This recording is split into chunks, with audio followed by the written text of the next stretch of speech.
তো নমস্কার বন্ধুরা, মন্ডল কিচেন পক্ষ থেকে সবাইকে জানাই স্বাগত ও ভালোবাসা।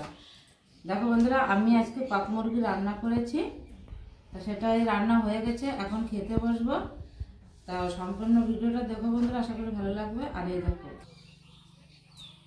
বাড়ির পর আজকে কয়েকলা মুরগি এসেছিল, মুরগিওয়ালা। তাই এই মুরগিটা নিয়ে নিয়েছি, এটাকে আজকে জমিয়ে রান্না বান্না করে খাওয়া দাওয়া করবো।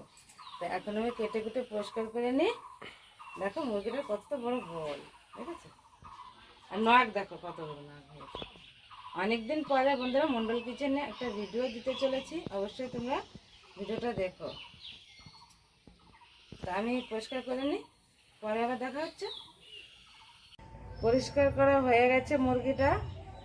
হলুদ মাখিয়ে নেওয়ার কারণটা হচ্ছে, এটা একটু গ্যাসে দিয়ে এই ছোট ছোট যে লোম কটা আছে এ কটাকে একটু পুড়িয়ে নেব, যাতে পরিষ্কার ভালো হয়। দেখো এই যে হলুদ দেওয়ার কারণটা হচ্ছে মানে মাংসের কালারটা ডিসকালার না হওয়ার জন্য।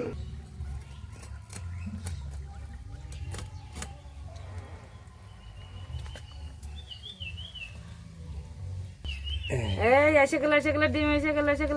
আই দেখো এই যে ডিম, বড় ডিম আসেনি, ছোট ছোট কুমড়ি সব আছে। বড় ডিমও তো আছেই অবশ্যই। দেখো ডিম, দেখো মুরগি, এই কক মুরগিতে ডিম দেখো কি সুন্দর ডিম। বাটি না, এখানে রাখো, এখানে রাখো। দেখো ডিম দেখো কয়টা, একটা দুটো তিনটে চারটে পাঁচটা ছটা, আরো তো হাজার হাজার ডিমের কুমড়ি। কি দারুণ লাগছে না, আমার ভীষণ ভালো লাগছে। আর দেখো কত ডিম, আর ওই যে ভিতরে দেখেছো, হাজার হাজার ডিম। এই দেখো, সেই তো, আই দেখো কত বড় ডিম মুরগির ভিতর ছিল। এইটা কত লাভ। মোটা দেখো, মোটা মোটা কতটা, ঠিক আছে? এই দেখো সত্যি ভীষণ মোটা চর্বি, খাসির চর্বির মতো। এই 190 টাকায় 1 কেজি মাংস। পোলট্রির দামই তো 250 টাকা করে। সেই টাকায় দেশি খাচ্ছ। দেশি মুরগির ডিমের মতন টেস্ট এই মুরগি খাওয়ার সময় তোমাদের আবার বলবো কেমন লাগে। মাংসটা কেটে পরিষ্কার করা হয়ে গেছে। এখন এই যে পেঁয়াজ, এই পেঁয়াজ দিয়ে মশলাপাতি দিয়ে আমি ভালো করে ম্যারিনেট করে নেব। কেননা মাংসটা দেশি মুরগির মতন শক্ত টাইপের, তো এই মাংসটা একটু মশলা লাগিয়ে আমি রেখে দেবো। তারপরে যে 5 মিনিট রেখে দেওয়ার পরে রান্না করব। টমেটো, পেঁয়াজ, তার ভিতরে আবার একটু লবণও দিয়ে দিলাম আগের থেকে, সবই দেবো আস্তে আস্তে। এই যে এখানে আমি করে রেখেছিলাম আদা, জিরে, শুকনো লঙ্কা, রসুন পেস্ট করে নিয়েছি। অনেকটা বেলা হয়ে গেছে, তার জন্য আমি শিলনোড়ায় আর বেটে নিয়ে আমি মিক্সিতে দিয়ে নিয়েছি। এবারে মশলাটা আমি ভালো করে মাংসতে মেখে নেব।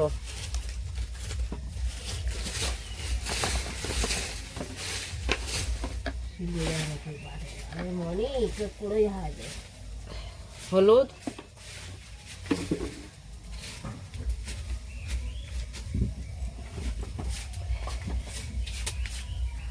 তেল, সরষের তেল, একদম বাড়ির খাঁটি সরষের তেল।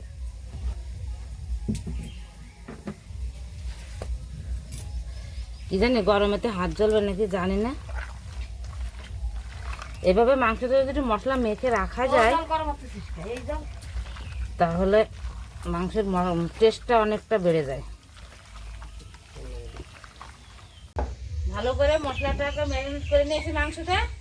এবার আমি এটাকে 10 মিনিট ঢেকে রাখবো। আর এরপরে আমি আলুটা ভেজে নেব। এটা রেখে দিলাম, আলুটা ভেজে নিই। এখন দেখো এই যে শাশুড়ি উনুন মানে জ্বালাচ্ছে, আর আমি এখানে রান্না করছি। আমাদের গ্রামের বাড়ি, পাতা পুঁতি দিয়ে আমরা রান্না করি। আর এখন এই যে কড়াইটা গরম হয়ে গেছে, তেলটা আমি ঢালিনি কোনো, তাই টক ধরেই এনেছি। আলুটাকে ভেজে নেওয়ার জন্য তেলটা দিয়ে দেবো কড়াইতে। আলুটা ভাজা হয়ে গেছে, এই যে লাল লাল করে ভেজে নিয়েছি।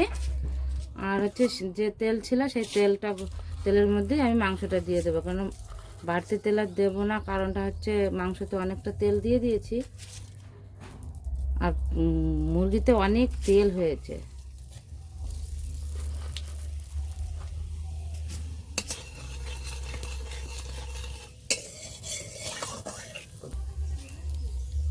মাংসটা আমি যে 10 মিনিট রেখে দিয়েছিলাম, মশলা কষিয়ে হয়ে গেছে, এবারটা আমি দিয়ে দেবো এর ভিতর। 10 মিনিট হয়ে গেছে।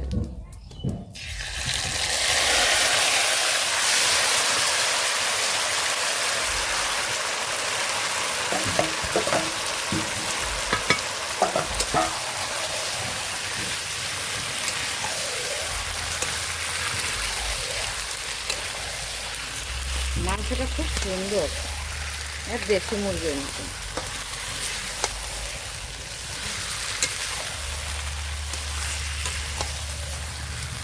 তোমরা কে কে কক মুরগি খেয়েছো বন্ধুরা? আমাকে কমেন্টে একটু জানিও।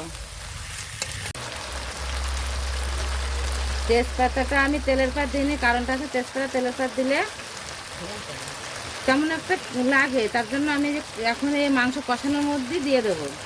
ভীষণ একটা সেন্ট বেরোয় তেজপাতা এইভাবে দিলে। আর এই যে ঢেকে ঢেকে আমি এবার কষিয়ে নেব। এই দেখো বন্ধুরা, আমি গোটা রসুন দেবো মাংসতে। অনেকে চই ঝাল দেয়, চই ঝাল খেতে যতটা টেস্ট, রসুন ততটাই টেস্ট লাগে। আমি 4টে গোটা রসুন নিয়ে নিয়েছি, এটা মাংসের মধ্যে দিয়ে দেবো। নাড়িয়ে চাড়িয়ে ঢেকে দেবো, আর এই ঢেকে ঢেকে কষাবো আমি।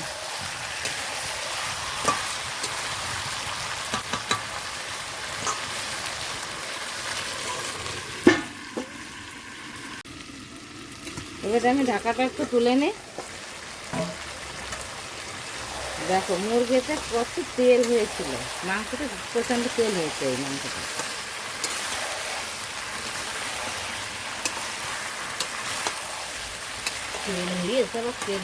এবার আমি ঢাকাটা তুলে নেব, দেখি কষানোটা। এরকম কষানোটা হয়ে গেছে।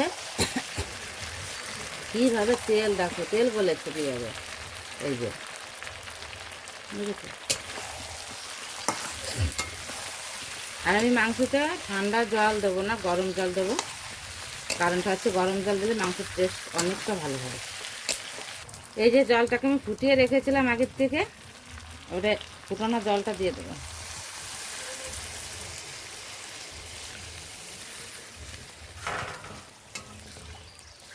ঝোল ঝোল রান্না কিন্তু। হ্যাঁ, এটা ঝোল ঝোলই করবো।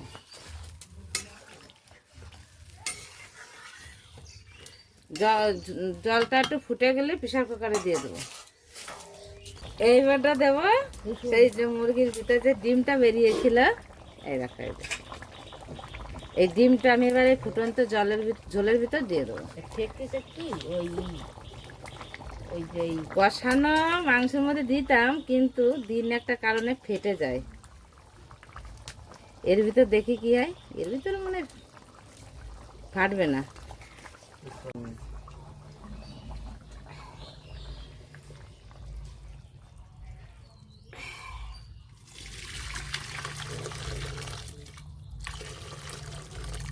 দেখুন গ্যাসটাকে ধরিয়ে এবার প্রেসার কুকারটাকে বসিয়ে দেবো। এবারটা ঢেকে দেবো।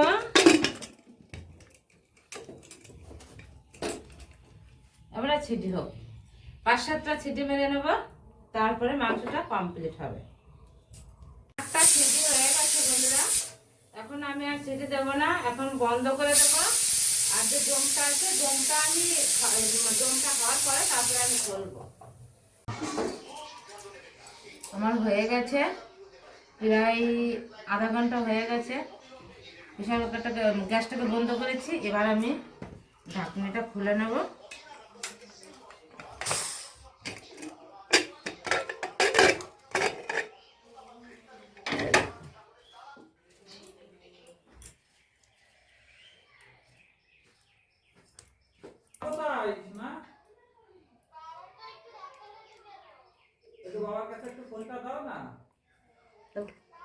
গরম মশলা দেবো এবারটা।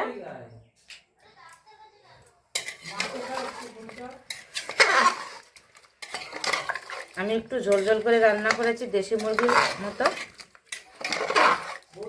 জিজ্ঞেস করবো একটা জিনিস, অবশ্যই ওনাকে দরকার, বুঝলে? মানে আমি একটা জায়গায় একটা ঢালাই দেবো, হ্যাঁ, ওই জায়গাটার পরিমাপটা জানার জন্য অবশ্যই প্রয়োজন না, ওনাকে অবশ্যই বাড়িতে এই যে আমার রান্না হয়ে গেছে বন্ধুরা, এখন খেয়ে খেয়ে দেখবো, বলছি কেমন হয়েছে। আর এই দেখো লেগ পিস।